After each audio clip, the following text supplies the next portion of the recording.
Welcome back. Fino here, and this time I'll be covering Arash. He's real sick of our crap, and he's gonna blow us out of the water. So you might find the idea of an Arash exhibition quest laughable. Just wait 3 turns and he kills himself. Easy peasy, right? Wrong. This Arash starts with 3 guts procs and a colossal 5.3 million health, reviving with half each time. Suffice it to say, burning him down is not a practical option. The overwhelming majority of players will have to bunker down and weather the storm. You might see Merlin and David as the way out, but here's the problem. Arash has permanent invuln pierce on Stella. This leaves 2 strategies for survival: defense stacking and guts.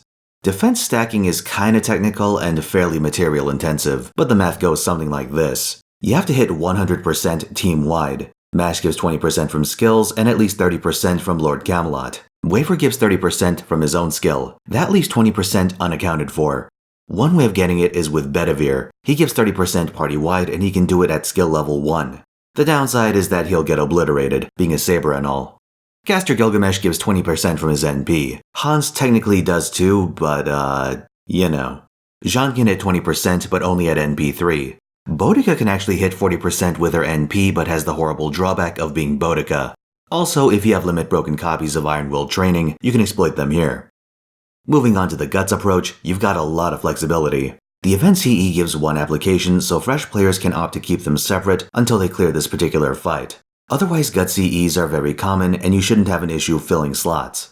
If you're feeling frisky, you can try for necromancy memes, and weird players can feasibly cheese this fight. It'll be messy as hell, but it's technically doable. If Scheherazade had her upgrade, she'd be really good for this, but unfortunately she doesn't. Your best option for persistent guts is Irisville. She can keep your team healthy and reviving, which is quite nice considering you're gonna die. A lot. For someone to soak hits, consider Coup, as hit-based evasion is a lot more valuable in this fight than single-turn mitigation.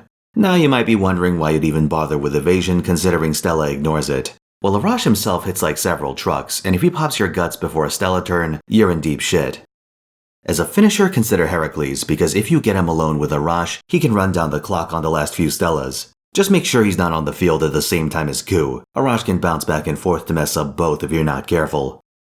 If you have wiggle room, consider using Tamamo Lancer. Her charm can lock up Arash for a turn, and its usual demerit of increasing enemy charge is actually a positive in this fight, accelerating his death. So let's say the fight goes according to plan and you pop his 3 guts. There's a twist. Just when you think you're safe, Arash will cast another guts and immediately NP. This means he needs to die a total of 5 times, 4 guts and his last life.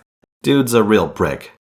I think you can technically purge this final guts, but Arash has a few passives I need to cover. The big one is purge resistance, while the other is stun resistance. I don't know the exact magnitudes, but some places list it as stun immunity, so I'd imagine it's pretty high. And there's one other thing you need to know. If Arash wipes you with his last Stella and dies, you still lose the battle. You need someone on the field to win. Just a final fuck you. So in sum, this exhibition quest is pure survival. Fend off his regular attacks, revive through his NPs. Keep it up for a while, and you win.